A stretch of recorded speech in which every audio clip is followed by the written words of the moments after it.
Dans cette vidéo, ce que nous allons voir est une notion importante aussi bien que celle vue dans la vidéo précédente parlant des booléens. Il s'agit de l'importance des mots-clés const et final. Ok?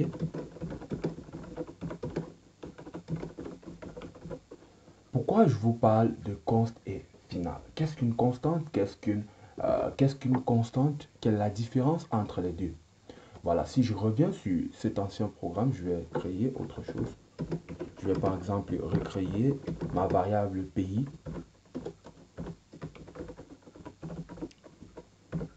On va commencer par créer un pays, Cameroun, et on va avoir un astronaute camerounais.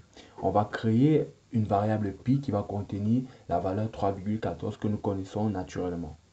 Comme c'est une variable, ça veut dire qu'elle peut être réassignée et recontenir une autre valeur. Sauf que si vous êtes par exemple en train de travailler sur un programme pour la NASA, imaginons que vous créez cette application pour la NASA et qu'il faut calculer la courbe elliptique pour l'astronaute qui tente de l'espace pour atterrir sur la Terre. Ok? On sait généralement qu'on va utiliser la valeur 3,14 pour pi.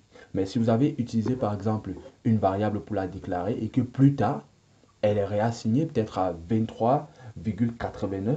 Tout ce que je sais, c'est que l'astronaute camerounais ne va pas atterrir sur la Terre, mais sa courbe va être déviée du champ qu'il devait suivre. Je sais que je dramatise un peu les choses, mais c'est à peu près ça l'explication de la différence entre une constante et une variable. Une constante, donc, est une variable.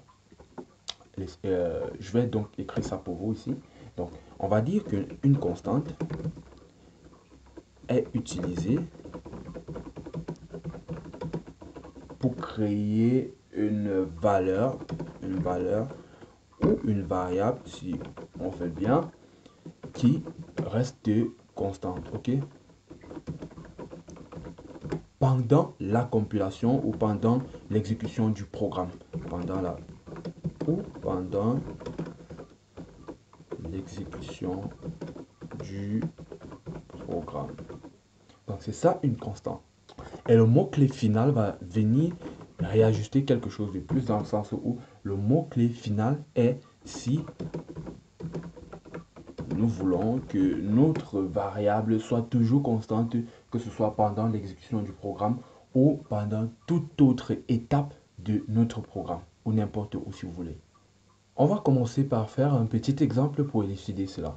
Donc je vais enlever tout ce qui n'est pas nécessaire là et on va créer notre première constante, pi, qu'on va mettre à 3,14 naturellement.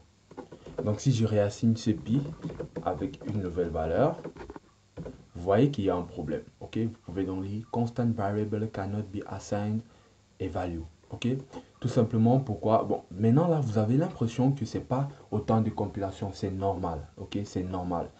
Mais lorsque le programme sera compilé, il faudrait que pi soit toujours une constante, puisque vous avez déclaré cela en constante. Donc, du coup, on ne peut pas réassigner une autre valeur.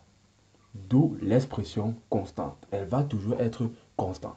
Elle va toujours être constante pendant la compilation. Donc là, si je remplace plutôt par final,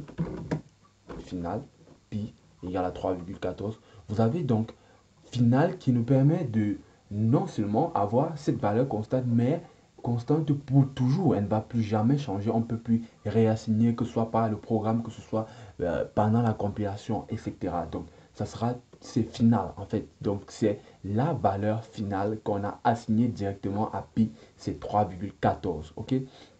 L'objectif de cette vidéo était que vous puissiez comprendre la différence, la distinction entre constante et finale, entre le mot-clé const et final. Donc, lorsque vous avez compris cela, vous allez me dire, ok, Yondev, pourquoi tu nous apprends ça? Merci de nous apprendre de tout ça. À quoi ça va nous servir? Ça va nous servir lorsqu'on va faire des choses un peu plus parfaites avec Flutter bien après. Donc, pour l'instant, puisqu'on ne fait rien de compliqué, on va juste apprendre ces notions-là comme ça. Ok? Parfait. Je vous dis donc à la prochaine vidéo.